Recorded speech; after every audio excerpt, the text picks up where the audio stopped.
Si tu as cliqué sur cette vidéo, c'est que très certainement tu as déjà vécu cette situation où tu lis un livre ou bien tu révises la veille, mais le lendemain, tu as tout oublié. T'inquiète pas, ça m'est déjà arrivé. Quand j'étais au lycée, il y avait mon prof d'histoire géo, il m'apprenait des trucs, mais ça rentrait d'une oreille, ça ressortait par l'autre, il n'y avait rien qui rentrait. Mais tout a radicalement changé lorsque j'ai découvert la méthode que je vais te partager dans cette vidéo. C'est cette même méthode que j'ai utilisée pour avoir 20 de moyenne en maths en terminale S. C'est la même méthode que j'ai utilisée pour réussir mon bac+5 en ingénierie génie civil. Et 7 ans après, c'est toujours la même méthode que j'utilise pour me former en tant que créateur entrepreneur. Et la raison pour laquelle cette méthode marche, c'est parce qu'elle regroupe les 3 piliers de la mémorisation, toutes basées sur des études en neurosciences, et elles vont te permettre d'apprendre efficacement et sur le long terme tout ce que tu as besoin comme information utile. Et reste bien jusqu'à la fin de cette vidéo, car au-delà des 3 piliers, j'ai un conseil bonus à te partager pour booster ta mémorisation. Je commence directement avec le premier pilier qui est la méthode Feynman.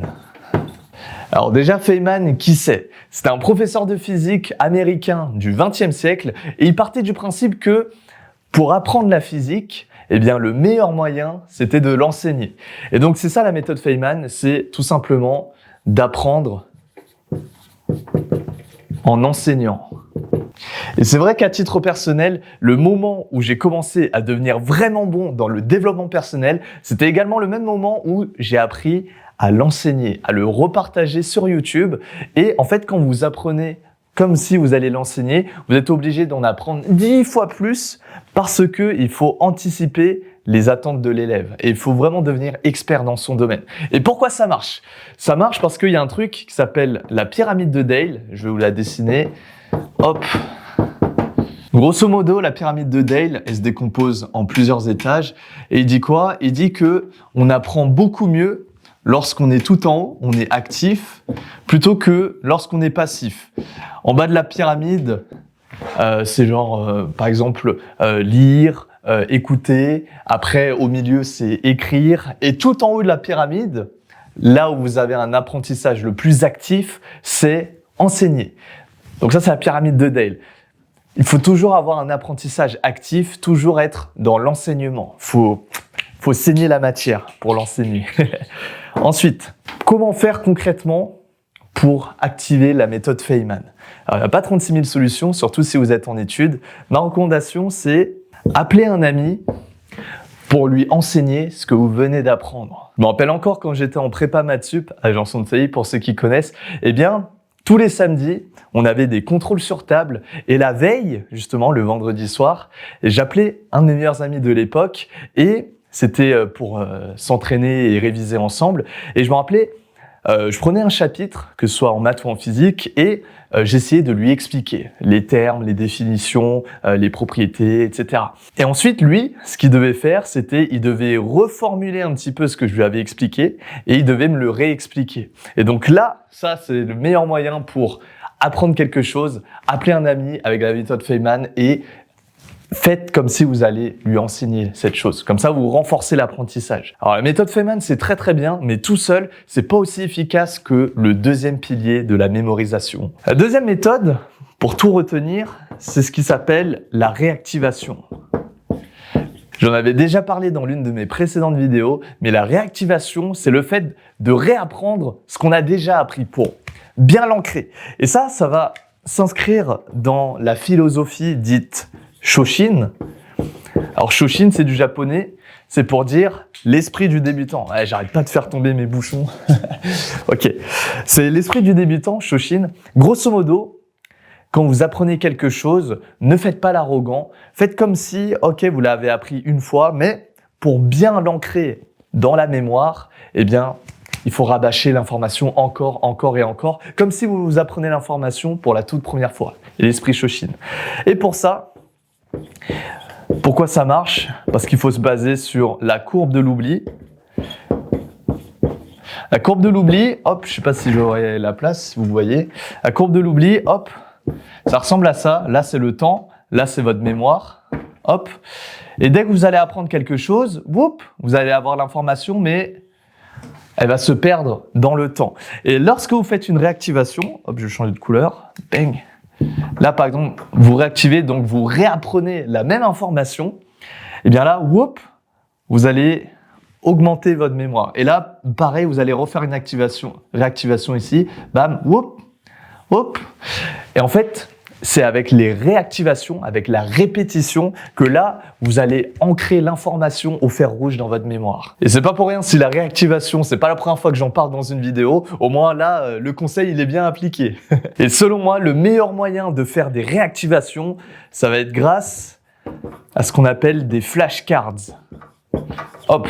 Alors grosso modo, les flashcards, c'est quoi? J'en utilisais beaucoup lorsque j'étais étudiant. Ça va être des cartes que vous pouvez fabriquer vous-même où sur le recto, va y avoir une question et sur le verso, va y avoir la réponse. Par exemple, sur le recto, vous pouvez mettre c'est quoi le binôme de Newton? Voilà, exemple. Et verso, vous mettez la réponse. Bon, après, binôme de Newton, c'est pour ceux qui ont la référence. Là, par exemple, vous pouvez faire une flashcard sur c'est quoi les 3 piliers pour tout retenir. Bon, alors, vous le ferez à la fin de cette vidéo. Et grosso modo, l'idée, c'est d'avoir un paquet de cartes. Donc, vous pouvez trier les paquets de cartes en fonction des matières que vous avez, des thématiques, etc. Vous pouvez même avoir des flashcards dev perso ou business si vous aimez bien. Et l'idée, ça va être de faire des réactivations soit tous les jours, si vous voulez vraiment ancrer l'information, soit tous les mois, ou soit, alors je ne recommande pas forcément tous les ans, mais l'idée, c'est d'être constant dans ces flashcards. Et si vous voyez long terme et que vous n'êtes même plus en études, eh bien, pourquoi pas faire une flashcard par jour. Donc, à la fin de l'année, vous avez 365 flashcards. Et chaque année, plutôt chaque jour, vous apprenez une nouvelle chose. Et à la fin de l'année, vous avez 365 nouvelles informations dans votre tête. C'est génial. Donc, tu maîtrises Feynman et la réactivation. Bien joué à toi. Là, tu dépasses 90% de la population qui connaissent même pas ça.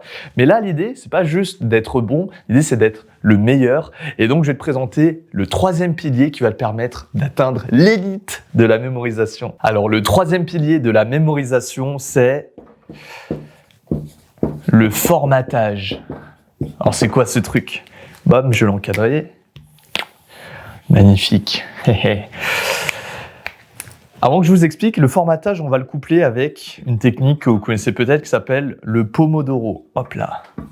Alors le formatage, c'est quoi? Tout simplement, un des meilleurs moyens pour graver l'information dans sa tête, ça va être de varier les différents formats. Ça va permettre plusieurs choses. Pour le cerveau, ça va permettre de plutôt s'amuser en apprenant. Donc, par exemple, les formats, il y a les vidéos YouTube, il y a les livres, il y a votre professeur, il y a les discussions avec un ami, comme on a vu. Et donc, par exemple, si je veux apprendre les mathématiques, l'erreur, ça serait d'avoir seulement un format d'apprentissage, style avoir un professeur, là où on peut en varier et en avoir, par exemple, 4, ceux que je vous ai cités précédemment. Et le Pomodoro, c'est quoi? C'est tout simplement le fait d'avoir des sessions de travail de 25 minutes avec 5 minutes de pause. Et si le Pomodoro, vous le faites 4 fois, donc 30 minutes x 4, ça dure 2 heures, c'est ce qu'on appelle du deep work. Et ma recommandation, ce que j'ai fait personnellement, c'est j'ai acheté un sablier comme ça sur Amazon de 30 minutes et comme ça, je mets pas de minuteur sur mon téléphone parce que le téléphone ça distrait. Là directement, j'ai un sablier, je le mets sur mon bureau, bam, et directement, je sais que voilà, j'ai 30 minutes pour bosser. Et ce qui est bien avec la technique du Pomodoro, comme je vous ai dit, il y a plusieurs formats d'apprentissage et pour chaque session de Pomodoro, eh bien, c'est moi qui vais déterminer sur quel format je vais me concentrer.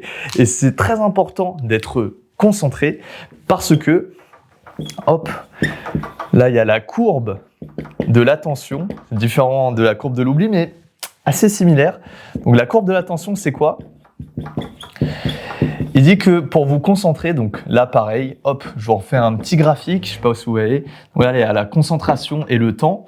Et donc pour se concentrer, voilà, ça monte, et puis après 30 minutes, ça descend. Et donc là, l'idée, c'est de faire une pause pour maintenir la concentration. Hop, je vais peut-être changer. Hop, pour maintenir, et là c'est une pause.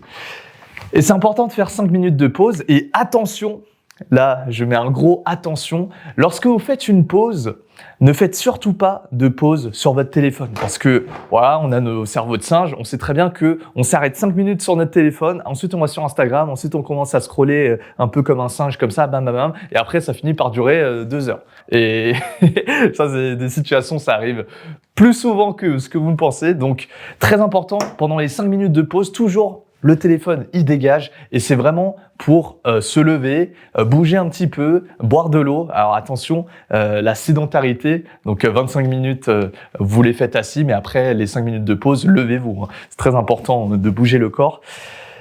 Et voilà, comme ça, on maintient une bonne attention parce qu'après une demi-heure, ça sert à rien de travailler si on n'est pas concentré. Et ma recommandation pour que votre Pomodoro formaté marche bien, c'est directement dès le départ, fixez-vous un objectif. Pas plus tard que ce matin, eh bien, j'avais pris mon sablier et je me suis dit, ok, ce matin, je me fixe une demi-heure pour apprendre des nouvelles compétences en montage vidéo. Et ouais, même à mon niveau, on n'a jamais fini d'apprendre.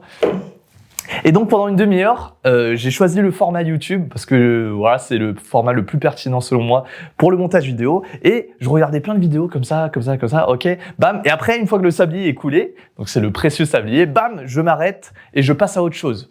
Donc là, au moins, ce qui est bien avec un objectif et un temps imparti, là, vous êtes productif. Là, vous êtes dans ce qu'on appelle la loi de Parkinson, qui dit que pour une tâche donnée, si vous vous êtes fixé 30 minutes, vous allez la finir en 30 minutes. Si vous vous êtes fixé une journée, vous allez le finir en une journée. Donc en fait, peu importe le temps, c'est toujours la deadline qui vous rend productif. Et maintenant, comme promis, après avoir vu les 3 piliers de la mémorisation, je vais te partager en bonus des petits tips qui vont t'aider à booster ta mémoire. C'est tout simplement manger des sardines. Pourquoi? Parce que les sardines sont riches en oméga 3 et c'est excellent pour le cerveau. Bien dormir et faire du sport. Grosso modo, un peu des conseils triviaux comme on dit.